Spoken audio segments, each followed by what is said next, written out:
Probably one of the best lives that we do. We're trying this a third time. So welcome, welcome, welcome. Let's try this a third time. Here we go. I had it on public. I had it on private, people. Forgive me. There we go. Probably one of the best lives that we do. We're trying. So, we're back. This is why we need a person to do this for us. Yeah, I had it on private. Yeah, I know. It's been a long day. Let's get this mic up here. It's been a long day, people. I had it on private. Okay, whatever. I'm not suited for the technical part. I just create what they show me to create. I do exactly what they told me to do. So let's just get into this thing like we're supposed to, okay? So, if you are here for the first time, this is normally not how I run things, but today is how I run things. Today, our subject is new plan, old purpose. New plan, old purpose. So, here's why I say that. Right now, everybody that surrounds you is following the current trend. They're following how the trend should follow and what they should do with the trend and all those things. Everybody is following the trend. Beards are the thing now, so everybody's talking about beards. They're marketing beards. Beards are the thing. Everybody's following the trend. And so what happens is whenever we decide to do something, we do it with the trend in mind. So we think about, oh, okay, this is the trend. Let's follow the trend. Let's do what the trend says. Let's stay in the trend. This is Paisley, I believe. This is Paisley. The Paisley shirt was a trend. At the time, you couldn't wear, if your camera was not high def like the camera that we have, you couldn't wear a Paisley because it would drive the camera crazy because it couldn't make distinctions between it. There are trends. There are trends, and those trends lead us to different things. For those of you that want to start businesses or want to have other forms of income, what you would have to do is one of two things. Either master the trend or create another trend. And it's not that difficult to create a trend. A trend in order to have a trend, you need 6 people. 6 people that are dedicated to the trend being growth. If I could Jesus, there were 12 disciples and they changed the world. If I had 6 people, just six people that were dedicated to say, we're going to make this thing huge, we could change the world. Because it doesn't take but about 6 people to start a trend. To maintain a trend, it takes a team. To master the trend, it takes a team. But to start a trend, you need about 6 people. Didn't know that, did you? But anyway, so what does that mean? That means that what you're dealing with in your life and what you need in your life is basically set by the people that are around you. And what it does, it determines the direction of your life according to those people that are around you. And so when you look at the people that are around you, you determine, are these people helping the trend or are these people hindering the trend? Or the movement or the purpose or the thing that I want in my life. Are they helping it or are they hindering it? Now, the helping and hindering is not their actions. It's not what they do. Now, to start a trend, you need 6 people, but it's in the 6 people is in what they do. To start a movement and a plan, you have to have a foundation of a spiritual connection. You have to be started in a spiritual connection. So now some of you, those of you that write in your calendar or write in your different things in your notebooks, you have a place that you want to be. You have something that you want to be. And when that's something you want to be, you want it to do something great. You want it to have something to happen in your life. You want a house, you want a car, you want a new job, or you want to start your own business, you want a great relationship. Whatever those things are you need, you are holding on to those things and they become an old purpose. They become an old purpose. The key becomes, you have had these things for a long time. Why haven't you filled them in? How come you don't have a great relationship? How come you don't have money? How come, I was talking to my team this morning, how come you don't have money? And how come you don't have a good relationship? And what happens to us, because this is how we were conditioned, we take it and we blame it on the outside of the things that are around us. And so what we believe is those things around us have influence on us. And I understand that. They don't have influence on us. Our bills do not influence you. Your bills are simply something you attach. If you have a light bill and that electricity, you can now purchase solar panels and never have to pay an electric bill again. If you are talking about something when it comes to gas, you can actually find ways to create gas for yourself, or think of an electric car. There is nothing you have to do in this world. There's nothing set that you have to do. So you cannot blame your environment for what goes on. But what you can do is understand who you have around you. And I'm learning this now as I'm dealing with these things. There are different phases and processes of people. And when you learn those different phases and processes of people, you learn what your environment is. For example, the Higher Standards organization has very wonderful and loving family. We have a loving family. And I believe with everything that's in me, with the proper money and the proper building, that everybody that's a part of us would fly here and we'd all live as one happy family and we take over North Carolina. The key becomes, how many of us have the mentality to make the move? How much of the old stuff that you've been dealing with do you still deal with? How much of the old things that are happening in your life are you still a part of? Where's the stuff that really says, I'm ready to go to a different level? So we go to this passage in Ezekiel.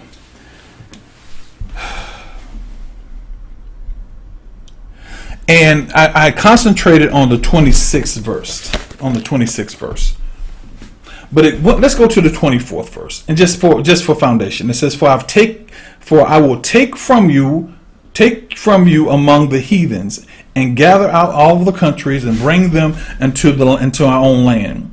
Then I will sprinkle clean water on them, and you shall be cleaned, and all your filthiness shall be clean of all your filthiness, and from all your idols I will cleanse you." It says, okay, I'm going to pull some of you guys out of this situation. Welcome to Higher Standards 101. That should be maybe our count. We're going to pull you from out of there, and we're going to clean you from your idols. We're going to clean you from the things that you've done wrong. We're going to fix your mindset. We're going to fix all those things about you, and then we're going to concentrate on 26. "A new heart also will I give you. A new spirit will I put inside of you, and I will take away the stony heart out of your flesh, and I will give you a heart of flesh." He said, a new heart. Now that doesn't mean he's going to take away he's going to change who you are as a person. But he said the foundation, this principle says the foundation of who you are, I'm going to change. We are now changing our heart. Some of us it's going to be more difficult than others, but we're changing our heart.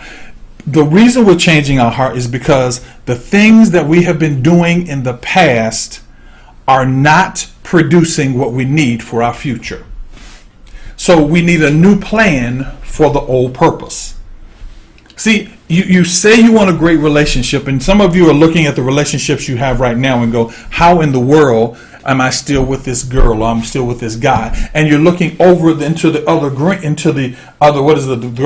grass and going, I wish I had a Uncle Dallas and a Lady K relationship. I wish I was able to be charismatic like Pastor Dallas. I wish I was able to drive the kind of car I want to drive. All of us wish these things. And we wish them at a point where we go, I would do anything to get those things. But there comes a wall. There comes a limit to those things. So what he says to you, this thing says, your spirit, and this is, we can take this and say, my spirit. Your spirit is going to change your direction. But how do you change that direction? How do I change that?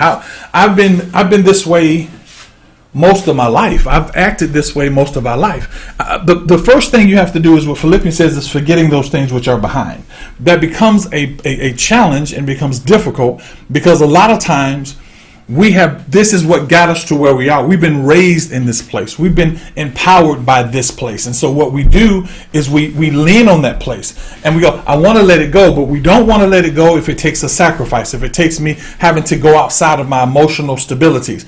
I don't want to let it go. We talked about soul ties the other day. We don't want to let it go if it takes that. If it takes me being fearful, if it takes me back to where I was, I don't want to deal with that.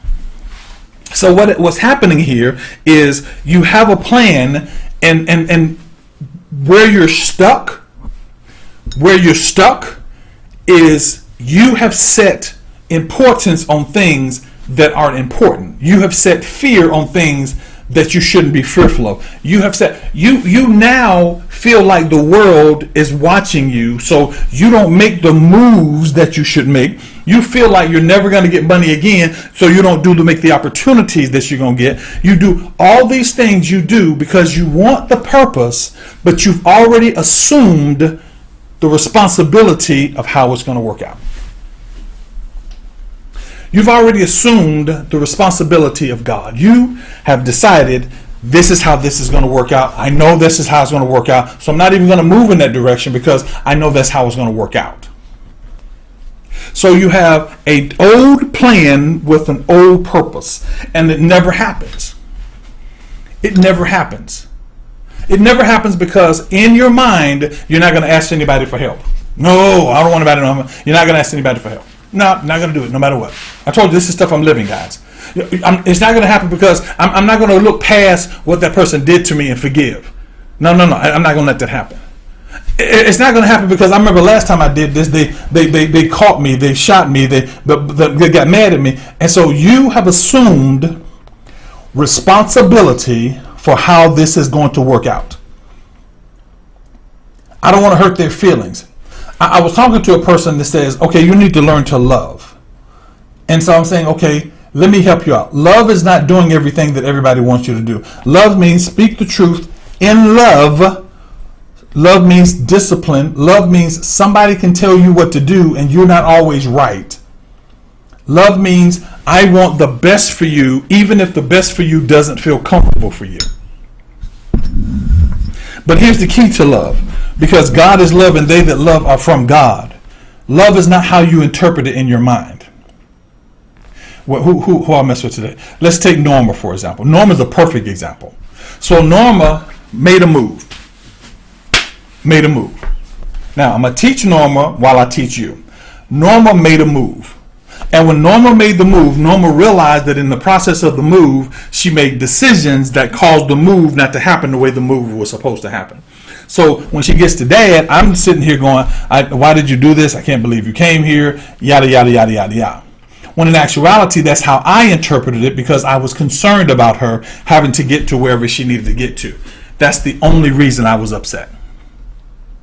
But when I backed up after she left and went back and I backed up and I began to pray, God said, He said, she took a step according to what she knew would be the purpose.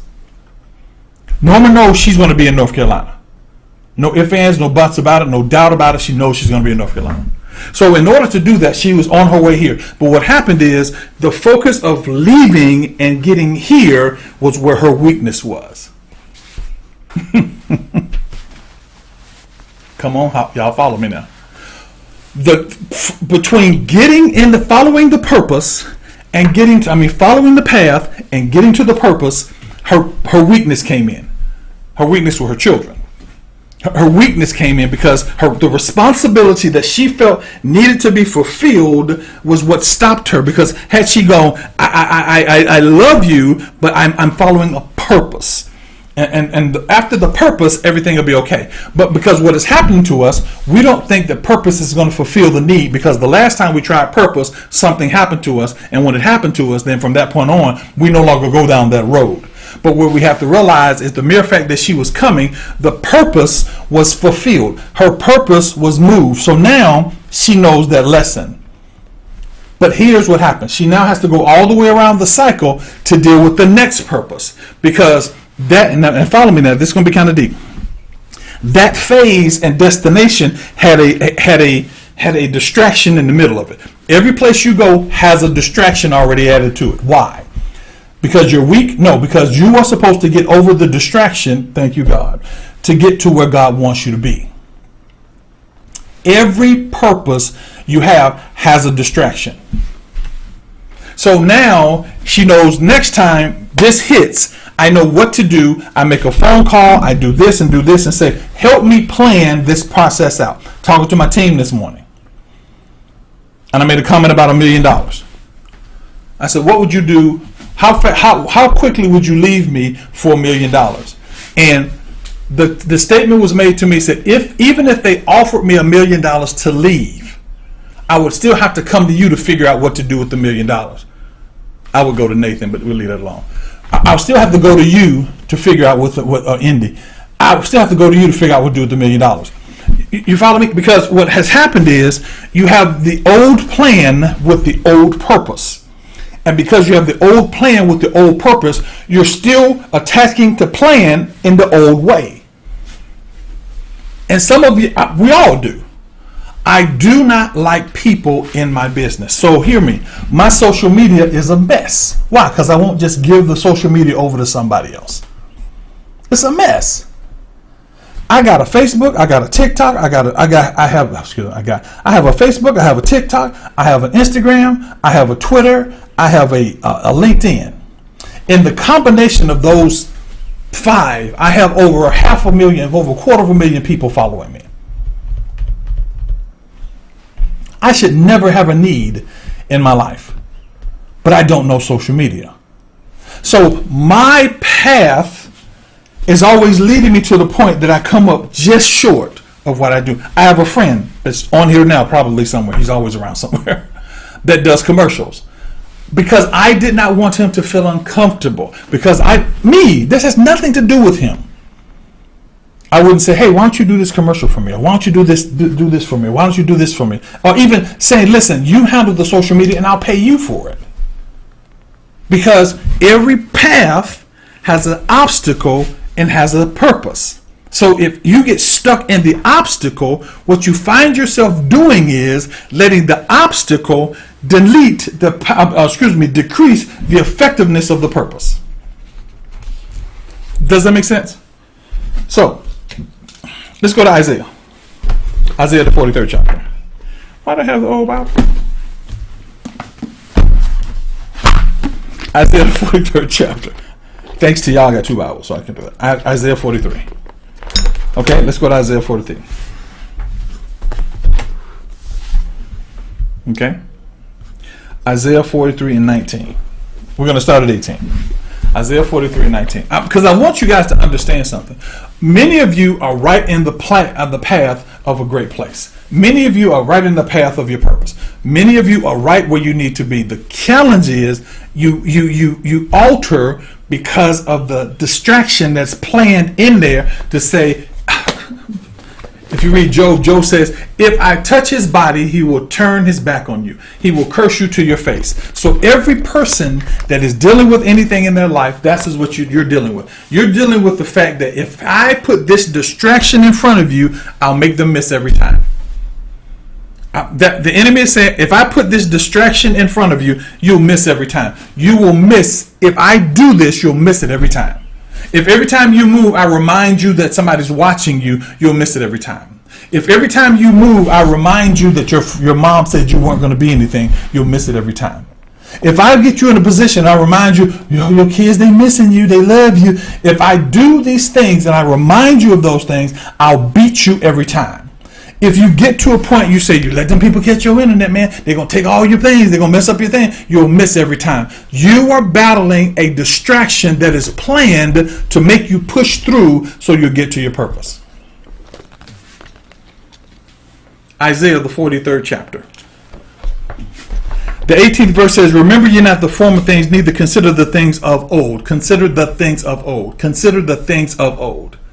Remember you not the former things, neither consider the things of old. There is your problem. There is your challenge. There is where I deal with it. There is where I almost am in tears because there have been great opportunities that have presented themselves to me. But because I remember the old thing, I remember the time that they got distracted, the time that I was arrested, the time that somebody hated me, or the time I remember those things because they become they become seeds in my life, and they're around me. And every time I'm able to move forward, I begin to think. You think loss, so the bill collector can call you, we're going to come get your car. We're going to come get your house. We're going to shut your lights off. And all of a sudden, you get into distress mode. And distress mode puts you in a place where there's no creativity. There's just fulfilling of taking the stress off of you.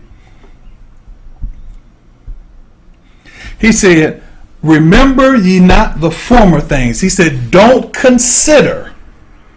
When you are making your move, stop considering the things of old. Well, wait a minute. I got real issues and real situations. Yes, I understand that. But if you consider them, then you consider those real issues as valid reasons for you not to move, as valid reasons for you not to trust, as valid reasons for you not to do what you need to do. My wife said something to me. I will never forget this. When we first got married, I was not in the financial state to really get married. I heard people, where do we get money? Whatever. It's never going to work. I can't say never. God is real. And so she told me, she said, you have 3 years to get yourself together, and then I'm no longer going to work. So I got you for 3 years. Guys, after 3 years, it still hadn't gotten itself together. But if you're in the purpose of making it happen, you set the 3 years because the 3 years is your limit. But you set the purpose because the purpose is God's limit.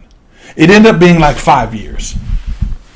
So in 5 years, things begin to turn around. Things begin to happen. Things begin to unfold. 5 years was the number of grace. Anytime you see 5, you see the hand of God. 5 years is at the moment that the hand of God was on my life, and things change. How many of you have set a date for what you want to happen instead of going, God, that's the destination. Give me a path, because the steps of a good man are ordered by the Lord. How many of you have predetermined in your mind that I know how this is going to work out, so I'm going to go in this direction? You've never referred to the Spirit. You remembered the former things, and you considered the things of old. I told a friend of mine, I said, you need to do this. And he's like, okay, I can, but I need something now. I need something right now. And so when you look at that thing, you go, oh, shoot.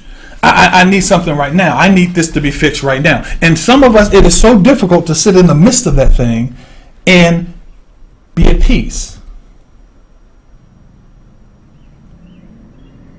It's difficult to be in the midst of that thing and be at peace. And the reason it's difficult is because we have put ourselves in a position where we feel like we know it. I know how this is going to happen. Every time you say you know how it's going to happen, you close your ears to God. You might as well do just like this. I don't want to hear it, God. I got it. I don't want to hear it, God. I got it. No, I'm good. I'm good. So God allows you to go 5 or 6 weeks, 5 or 6 months. He allows you to do all the things that you need to do. And then once he does the things that you need to do, all of a sudden, they don't work out.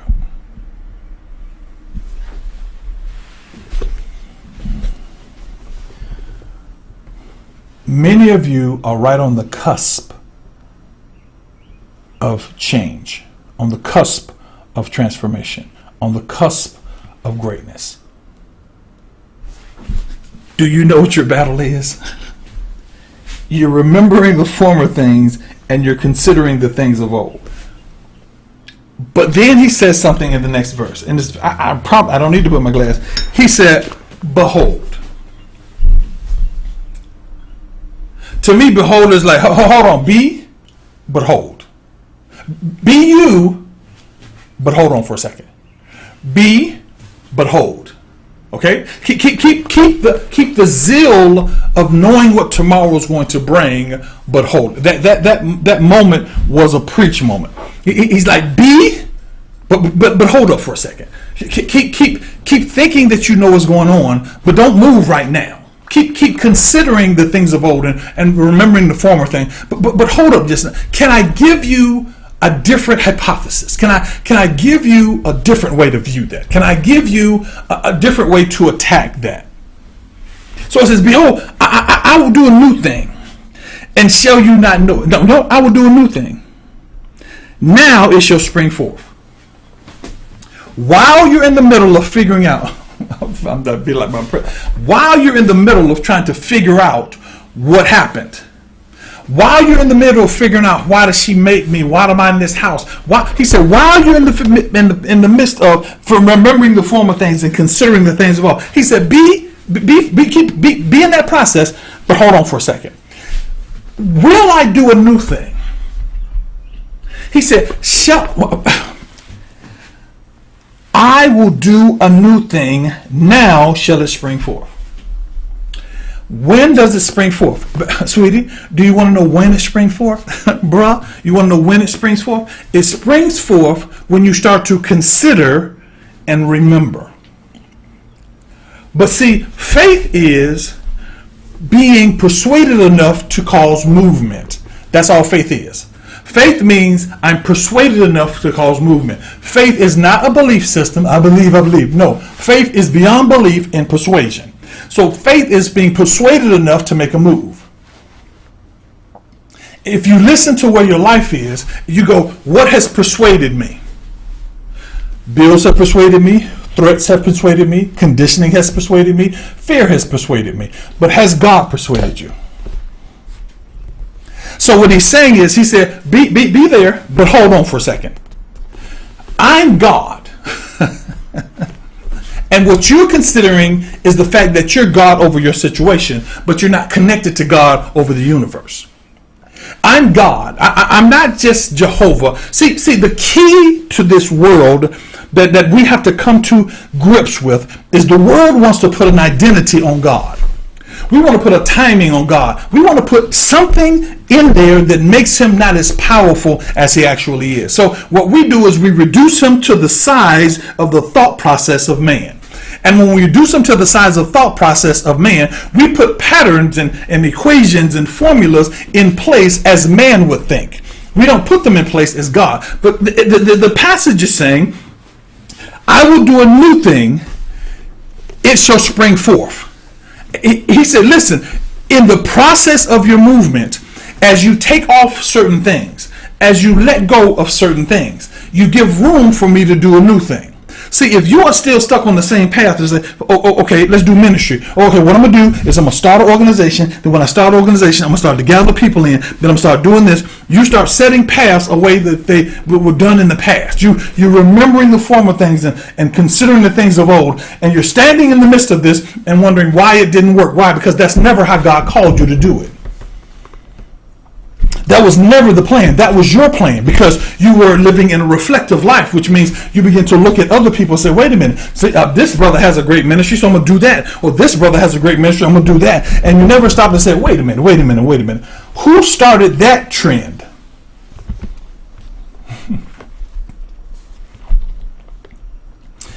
And how come I can't start that trend? Who started the trend of the vest?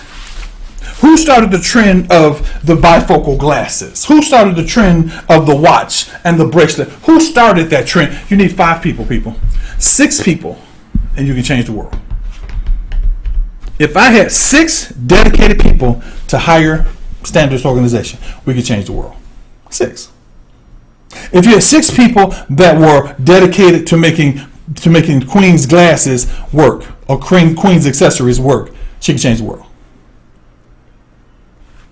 True. Oh, I'm with you, Pastor. I'm with you, Pastor. I'm with you, Uncle. I'm with you. Yeah, I know you are. But there's a difference in dedicated to the purpose and available to the purpose. There's a difference in dedicated and available. But that's not what I'm talking about today. So that means that as you were dedicated to your plan of old, be just as dedicated to the plan of new. To the new plan. Be just as dedicated. Well, God, I'm doing my very best. I'm trying my best. I'm trying to do this. I'm trying to do this. I'm trying to do this. I'm going to say something to you, and I hope you take this in the spirit of that it was given in. Stop trying to do stuff. Stop trying to fulfill a quota spiritually to get God to do what you want him to do. I think I said that correctly. Okay. So for example, is I say I need you to, and everybody, please forgive me because we've made so many changes on the calendar, and I'm trying to finish the book up, so the calendar will be done. I say get up and pray every day. In your mind, you're praying, being obedient to the prayer of it. Hear me now, hear me. Being obedient to the prayer of it and the structure of it so that you can in turn get something from it. Make sense? It's like loving your husband or loving your wife so they'll have sex with you. You don't love them, you give them a contingency. When I love them, they'll do this. Or there is an equation that says, as I put in, I get out. When in actuality, he's saying, love me at the level of my flow, and you'll get the level of my flow. I get up because I want to get up. I get up because I need him. I love him. I don't get up because I have to get up at 5 o'clock in the morning. And so I don't feel guilty if I don't get up at 5, if I get up at 6. I love him enough to do that. And when I love him, he releases to me what his love offers. When I love him, he releases to me what his love offers.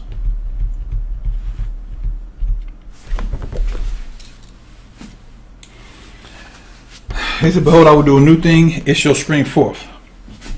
Shall ye not know it? Shall you not know it? 5, hand of God. Let's count them, make sure, because I don't want to be out of numbers. Now let's count these. Let's count these. Shall, 1, 2, 3, 4, 5. Number 5. Isn't it interesting? Hand of God. So at this point, we transition from behold, I will do a new thing. Now it shall spring forth.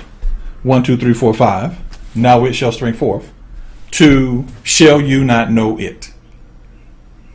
So right now, if you were looking into a numerology thing, you see 2 hands of God reaching and saying, I'm about to take you from here to over here.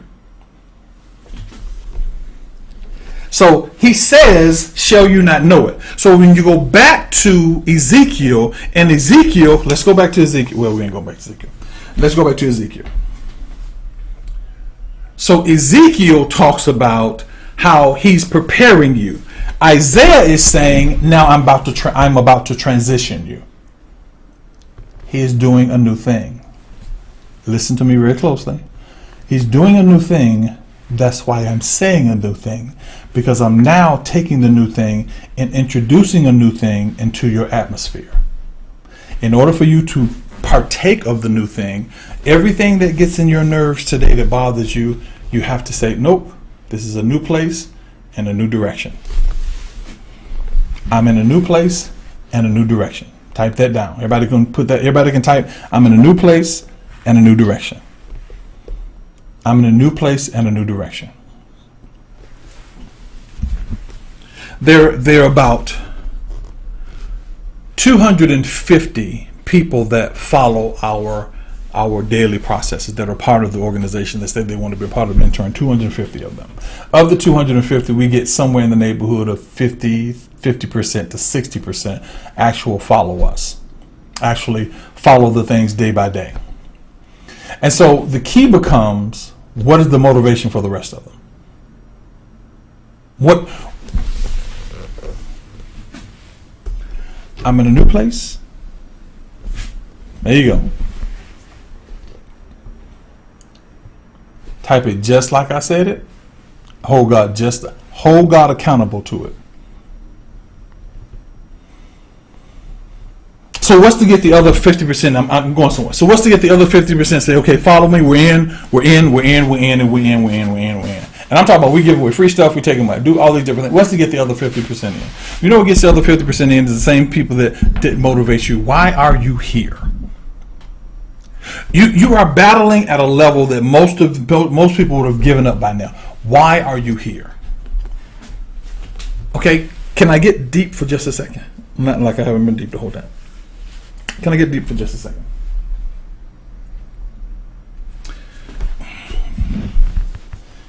If there are people on this planet that have what you want, why don't you have it? Now, let's take into consideration lineage, people that have earned money, their families have earned money, they've gained it over the years. If that's let's consider the situation where some of them have done things illegal or have made some kind of decisions that were not supposed to be there. Let's consider also some people that have partnered up with other people to get those things. Let's take those three things and let's just put those over there to consider. Then why are you here? Not why are you on this line, not why are you on listening to this live, not why are you here?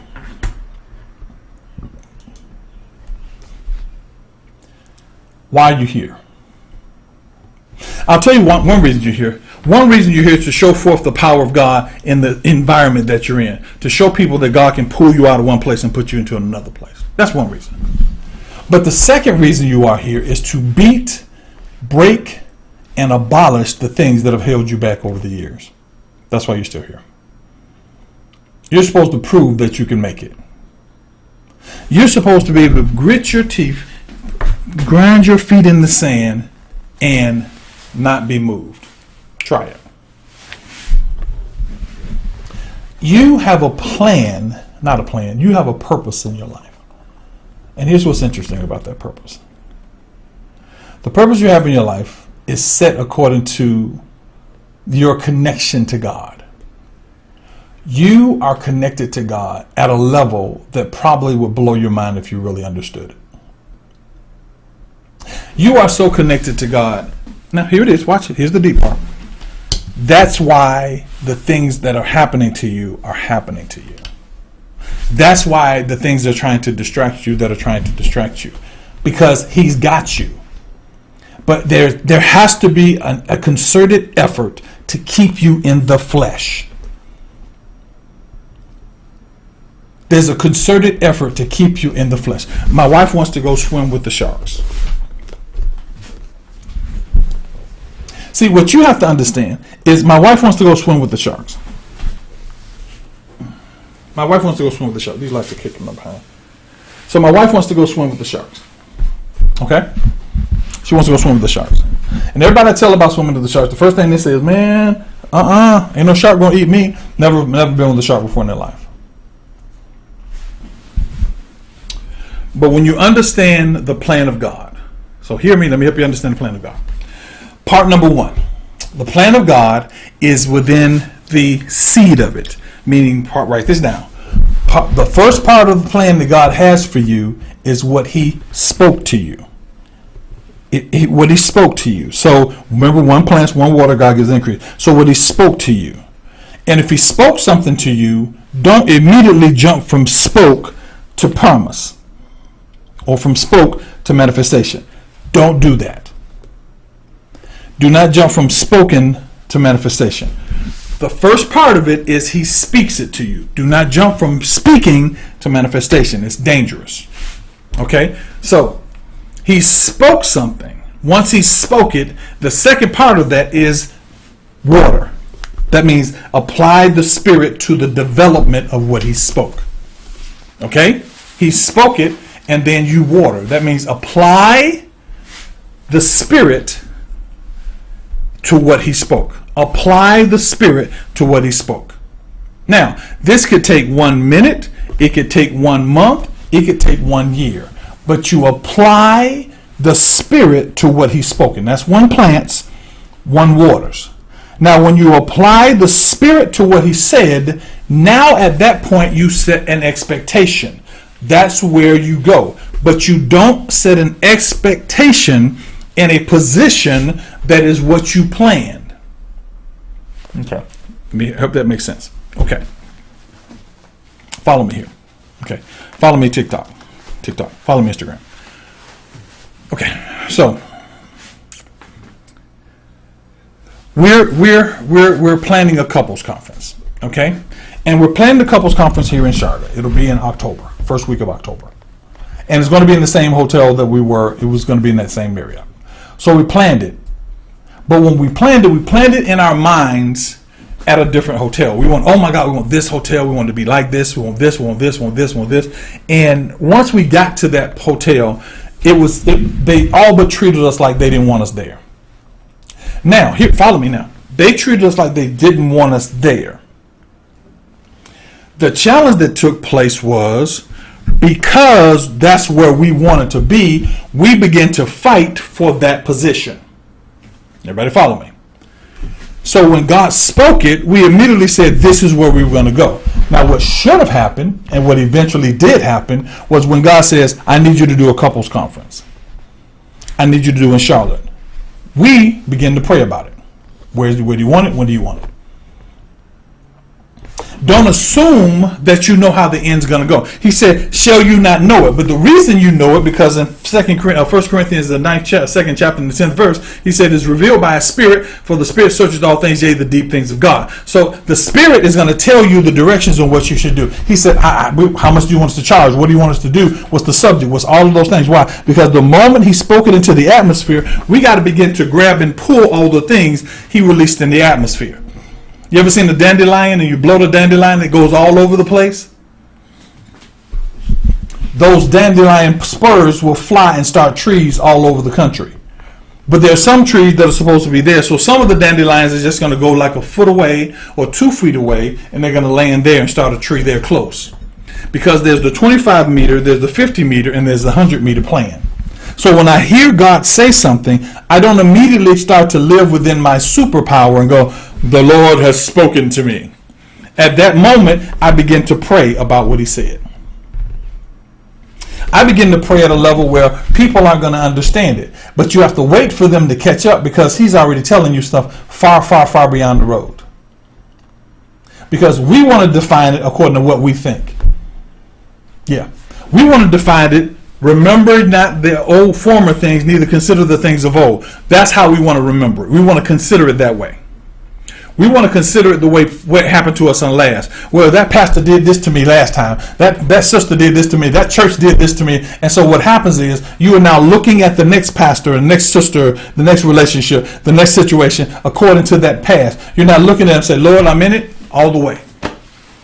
I'm in it. I'm in it in such a way, God, that I am willing to be almost vulnerable to this move because I know you created it.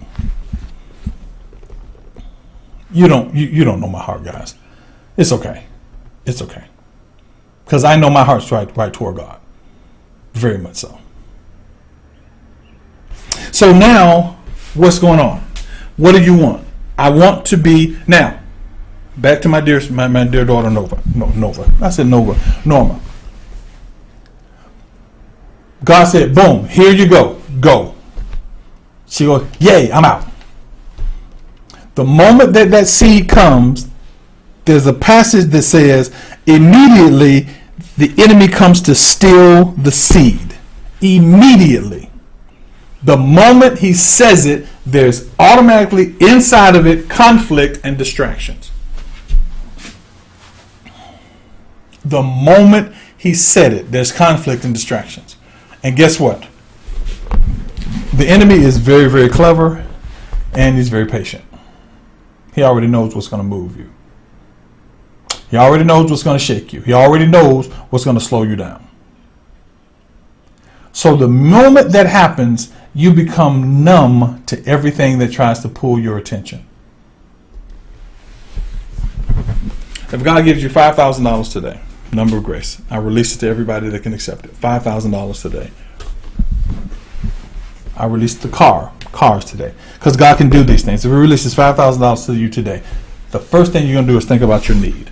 Well, I need to pay my light bill. I need to pay my car note. I need to pay my light bill. I need to pay my car note. I need to stop it. What do you want me to do, God? Not going to ask God because you think God's going to say give it away. So in order to not have to give it away, you don't ask God. God drops a vision. He said, I see you. I'm going to create an opportunity for you to be the number one t-shirt maker in the world. Stop. What do you want me to do, God? What do you want me to do? How do you want me to do it? Your friends are going, girl, we should do this. Your brother's going, dude, we should do this. Everybody is saying what you should do. But until He gives you the development part, you hold on to the seed and you protect the seed. Because the seed has to go underground and die, or it abides alone.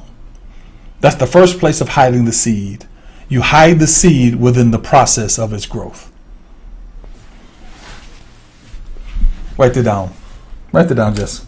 You hide the seed within the process of its growth. Because the seed must die. So you hide the seed in the process of the growth. Nobody has ever walked to an oak tree and say, wonder where the seed is. You hide your seed within the process of the growth.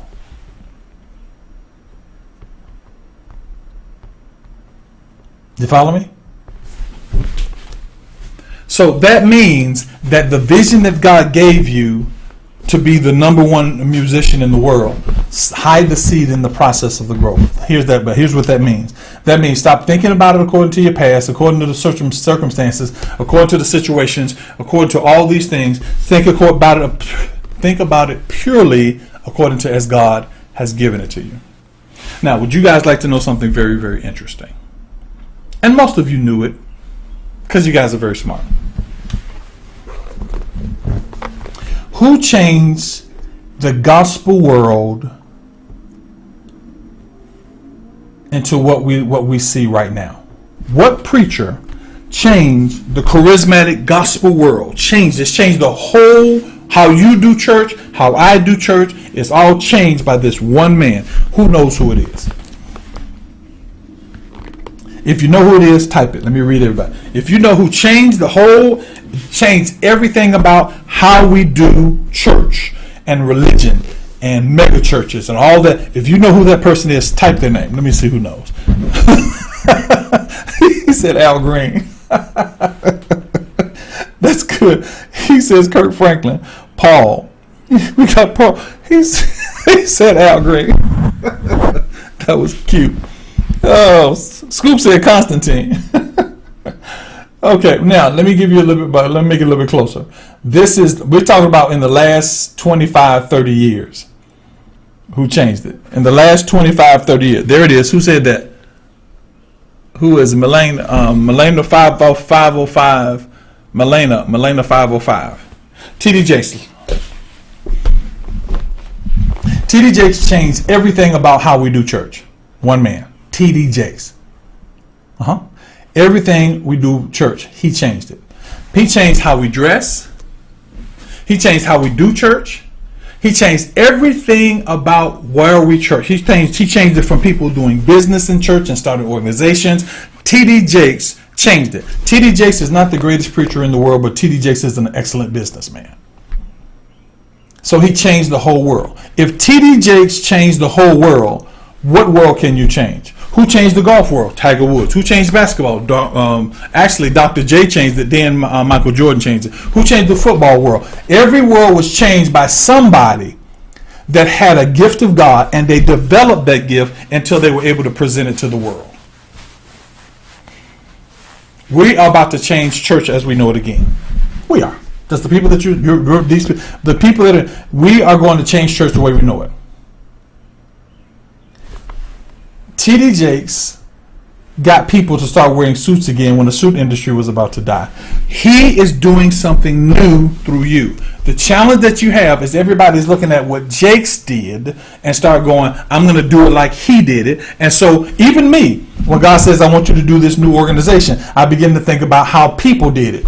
I didn't think about, okay, behold, God, do a new thing. Cause it to spring forth. Make sure I know it.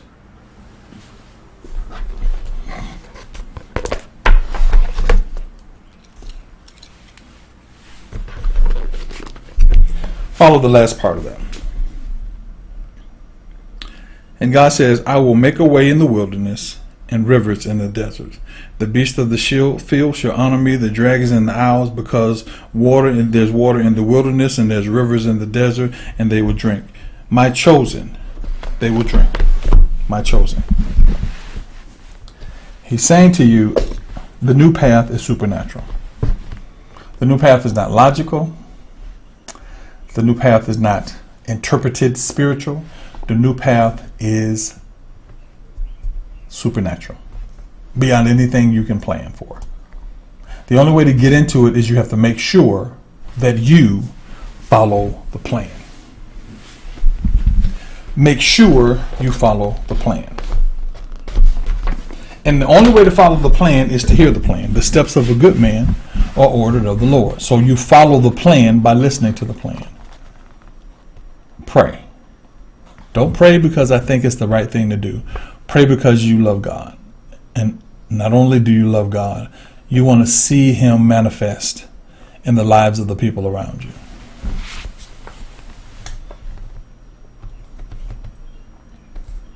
Tawana could change everybody's accessories forever.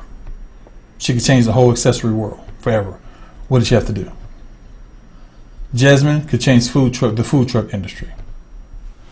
Paris could change candles. We could change the world. But you got to get past the one distraction that comes between the promise and the path. There's a distraction. And the distraction is normally emotional. Think about the things that you think are logical to you, that are logical.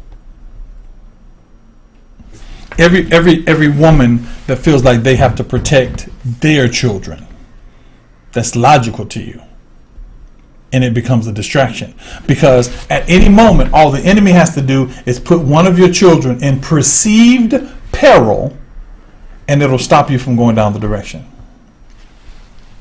The reason I don't own the company that I told everybody about, because this is public, that deals with putting houses on the internet, the reason I don't have that today and I'm not a billionaire today is because I was trying to help my friends.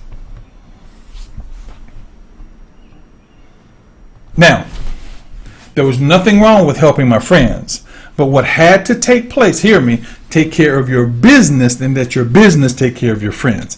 But we want to take care of our friends and then hope our friends take care of our business. Or we want to help our family and then help our family take care of our business. Take care of your business first. Yeah. If you are making $600,000 a month, then you can help your friends. Then you can do things for your friends. Why? Because if God put you there, he's not going to let you fall. But because you've dealt with people that have fallen, you're afraid that you're going to fall. So what takes place is you don't move in little bite-sized morsels because you're afraid you're going to lose. You're not going to lose, sweetie. You're not going to lose, bruh. You're already there. In order for you to lose, something so major would have to happen that it would change the world as we know it. You're not going anywhere. Because the God that you know has already put you in position where you can get everything that you need.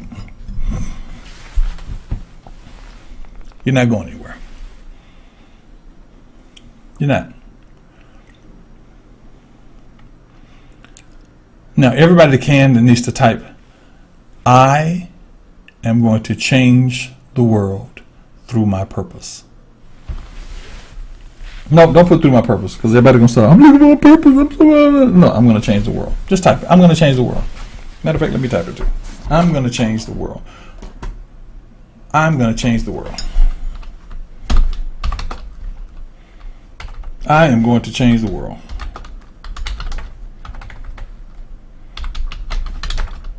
Can't spell.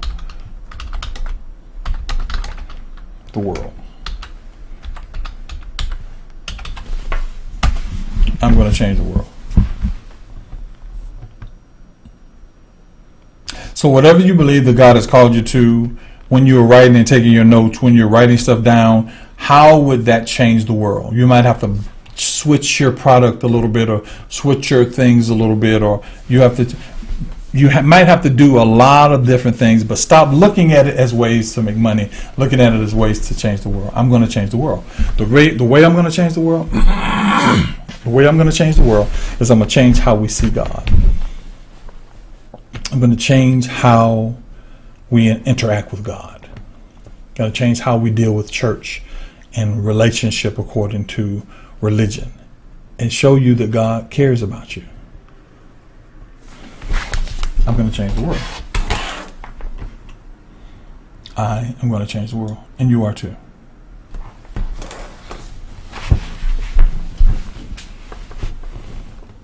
You are.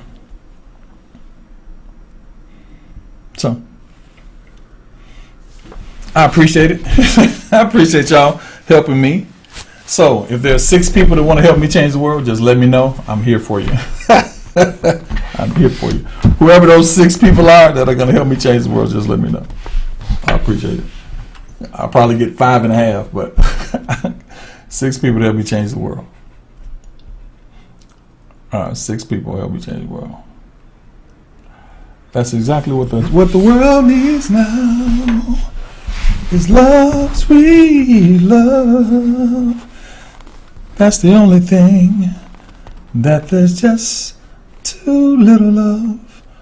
What the world needs now is love, sweet love. No, not just for one, but for everyone that can. So, dedicate yourself to your promise, the purpose, and the things that God has spoken into your spirit, and look at it as something that is to change the world, and already consider that there is going to be a distraction. And let the distraction not be a distraction, let it be a strengthening.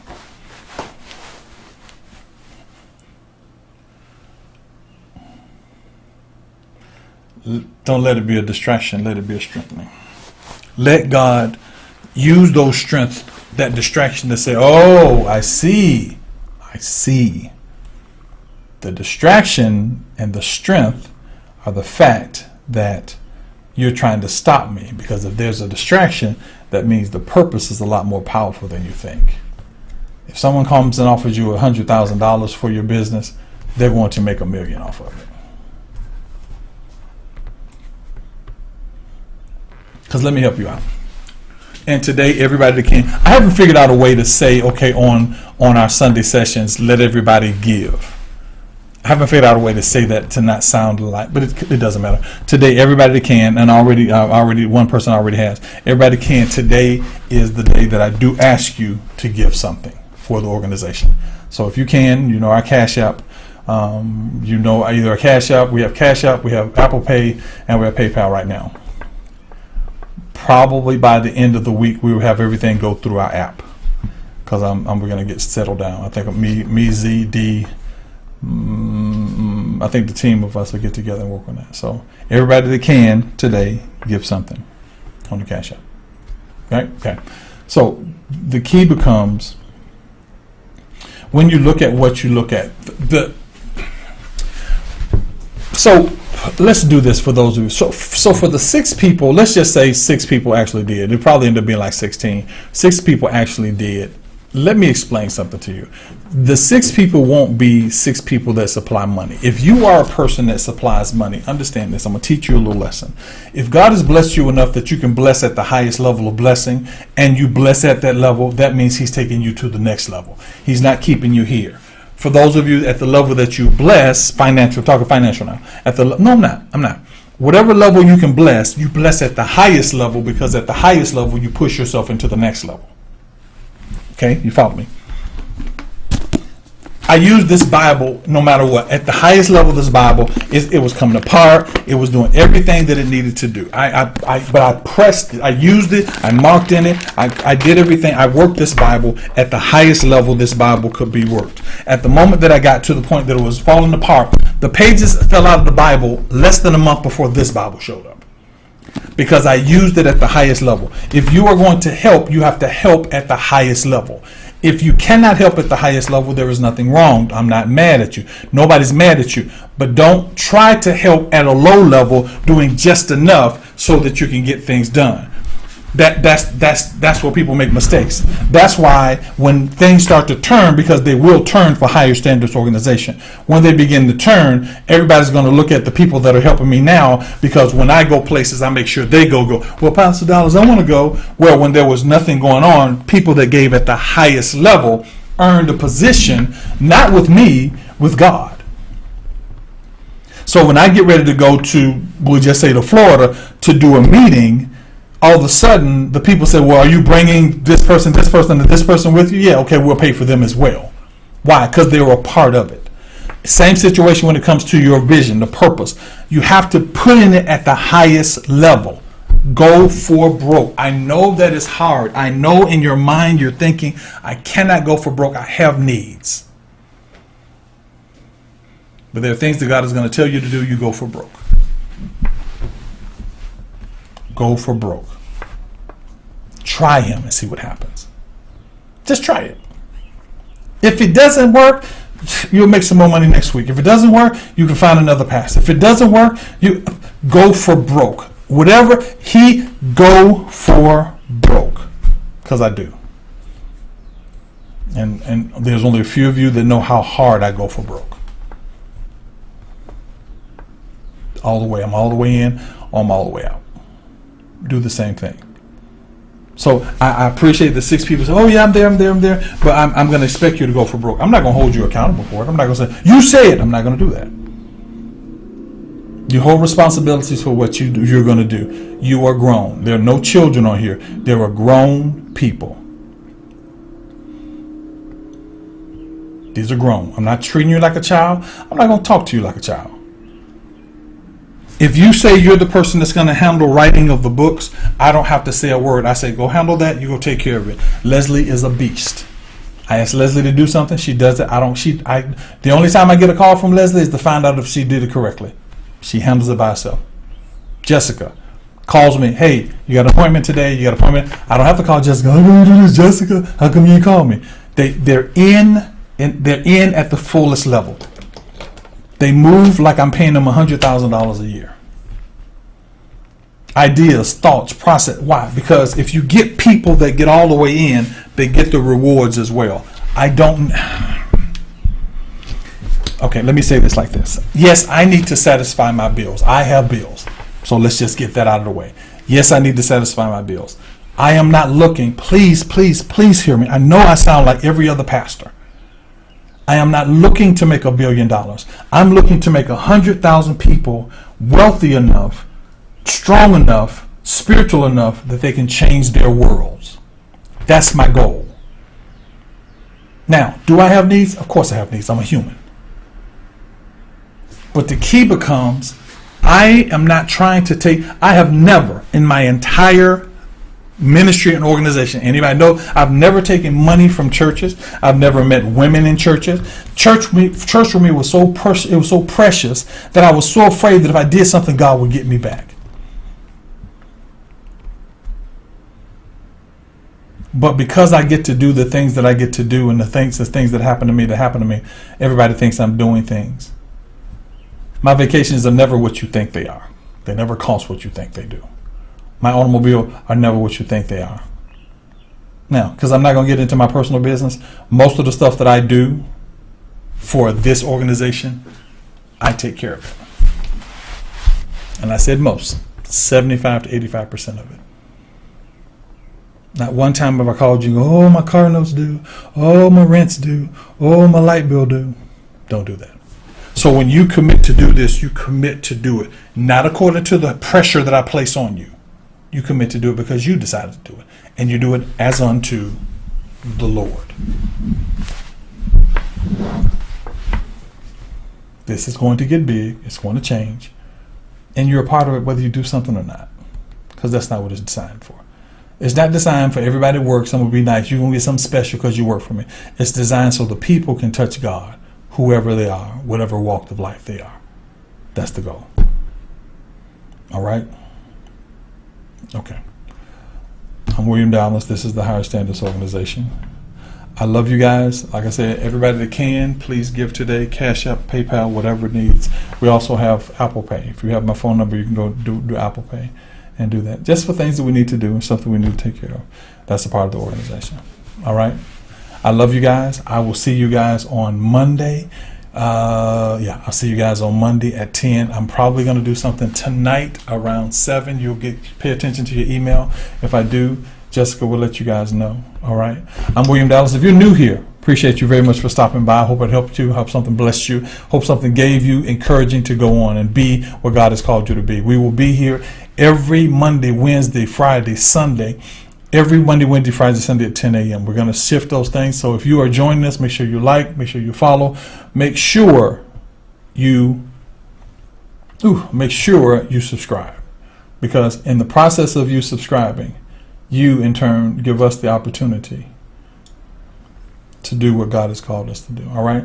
I love you guys. I thank God for you. I praise you. I praise God for allowing you to be there. God bless. Take care. Watch over. Let these be one of the most wonderful weekends people have. God, move us past our emotions into the place of our peace. We love you, God. Contrary to all the things that we may let distract us, the bottom line is we love you. We've always loved you, and we will continually love you, Father. Because when all else fails, God, you always take care of us. And we know you can, and we know you will. All right? And we love you, Father. Amen. Peace, people.